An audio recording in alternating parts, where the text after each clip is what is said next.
Hello friends, welcome back to my channel.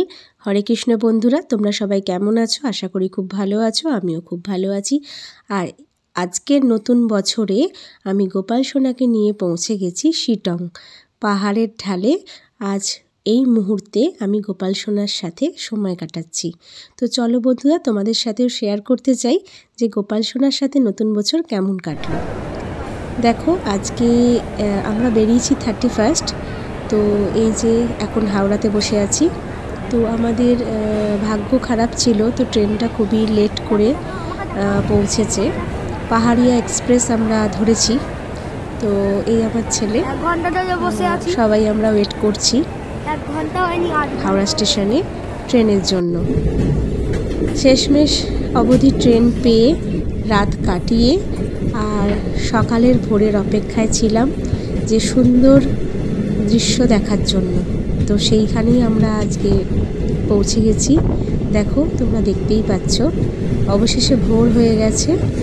আর এখন আমরা ট্রেনেতেই রয়েছি শিটংয়ের পথে। এবার এনজেপি থেকে আমরা গাড়ি করে শিটং যাওয়ার জন্য।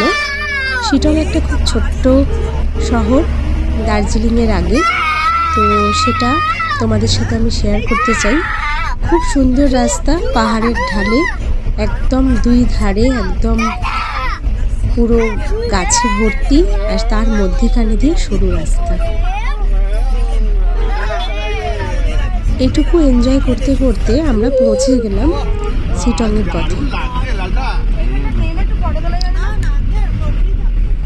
খুবই চড়াই রাস্তাটা, তো খুব মজা করছিল। গাড়ির ভেতরে আমরা সবাই ছিলাম, বাচ্চাগুলো খুব মজা করেছে, আমার গোপাল সোনাও খুব মজা করছে। তো এইভাবে আমরা সারাটা রাস্তায় মজা করতে করতে চলতে লাগলাম। আর চারিদিকে সুন্দর আবহাওয়া, প্রাকৃতিক সৌন্দর্য দেখতে দেখতে মনটা ভরে গেল। সত্যি জায়গাটা যে এতটা সুন্দর সেটা না গেলে কেউ বুঝতে পারবে না। এবার আমরা পৌঁছে গেলাম শিটংয়েরই একটা সাইট সিং। এখানে কমলা লেবুর বাগান।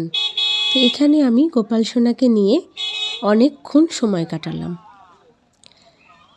দেখো, চারিদিকেই শুধু যেদিকেই তাকাবে সেদিকেই শুধু গাছে কমলা লেবুর চাষ। দেখতেই পাচ্ছ প্রত্যেকটা গাছে ভর্তি লেবু। তো এখানে আমরা অনেকক্ষণ ছিলাম। পুরো ভিডিওটাই তোমাদের সাথে শেয়ার করছি। ভালো লাগলে অবশ্যই বন্ধুরা কমেন্ট করবে, শেয়ার করবে, আর সাবস্ক্রাইব করতে কিন্তু ভুলো না।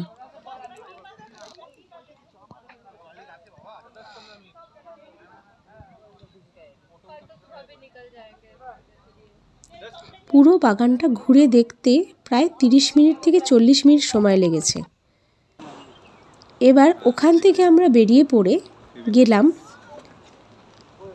যোগীঘাট বলে একটা সাইট সিন আছে এখানে। তো এখানেও আমি গোপাল সোনাকে, দেখো আমার হাজবেন্ড ওকে নিয়ে ঘুরছিল। তো ওখানে পুরো ওকে প্রাকৃতিক দৃশ্যটা আমরা দেখানোর চেষ্টা করছিলাম। সবাই আমরা খুব এনজয় করেছি ওকে সাথে করে। আর এই যে যোগীঘাটের দৃশ্য, পাহাড়ি ঝর্ণাতে একদম পুরো। এখানে এই ঝর্ণার জলটা বয়ে চলেছে। এখানে আমি গোপাল সোনাকে কিছুক্ষণ বসালাম, আমিও বসলাম কিছুক্ষণ, বসিয়ে ঝর্ণার জল ওকে স্পর্শ করালাম।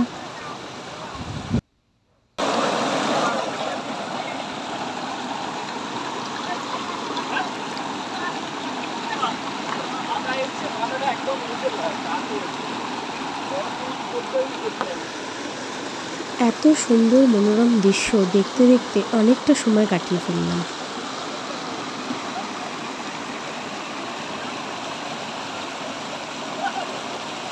তোমরা সবাই চাইলে এই জায়গাটা ঘুরে আসতে পারো, খুবই সুন্দর জায়গা।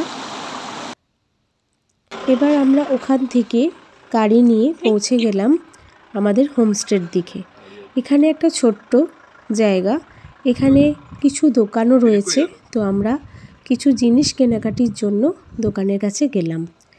আর এখানেও আমার গোপাল সোনাকে সাথে নিয়ে। এখানে কিছু জিনিসও আছে, আর এখানে কমলালেবু বিক্রিও হচ্ছে, দেখো পুরো প্যাকেটে করে। হোমস্টের পেছনে ছিল একটা টি গার্ডেন, তো ওখান থেকে আমরা পৌঁছে গেলাম এই সরু রাস্তাটা ধরে টি গার্ডেনে। পুরো এখানে চা গাছে ভর্তি, চা গাছের চাষ হচ্ছে, আর সোনালি রোদেতে যেন পুরো শহরটাই ঝলমল করছে।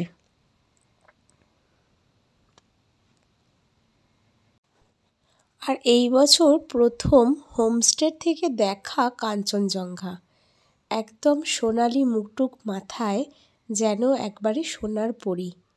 সত্যি এবারে ভাগ্যটা খুব ভালো ছিল। ফেরার দিন একদম আশ্চর্য ঘটনা, এরা আমরা কোনোদিন ভাবিনি যে এইভাবে পাহাড়ি মানুষরা ভালোবাসতে পারে। তো এবারে আমাদের লাইফে এটা প্রথম। তো ওরা হোমস্টে থেকে যখন আমরা ছেড়ে চলে আসছি, তখন ওরা এইভাবে আমাদের অভ্যর্থনা জানাচ্ছিল। বাচ্চা থেকে বড় সবাইকেই এইভাবে গলায় ওড়নি পরিয়ে, কপালে একটা টিকা দিয়ে সবাইকেই কিন্তু ওরা অভিনন্দন জানালো। আর আমিও এখানেই গোপাল সোনাকে নিয়েই আমি ওদের সেই অভ্যর্থনা মাথা পেতে নিলাম। খুব ভালো লাগলো। এইভাবে প্রত্যেককে ওরা এত ভালোবাসা দিল যে বলার কথা নয়। তো ভিডিও তো এটা তুলতেই হয়, তো বন্ধুরা তোমাদের সাথে শেয়ার করলাম। হয়তো তোমরাও যদি কখনো এরকম বেড়াতে যাও, তোমাদেরকেও ওরা এইভাবেই তোমাদের সাথে আপন করে নেবে, অভ্যর্থনা জানাবে।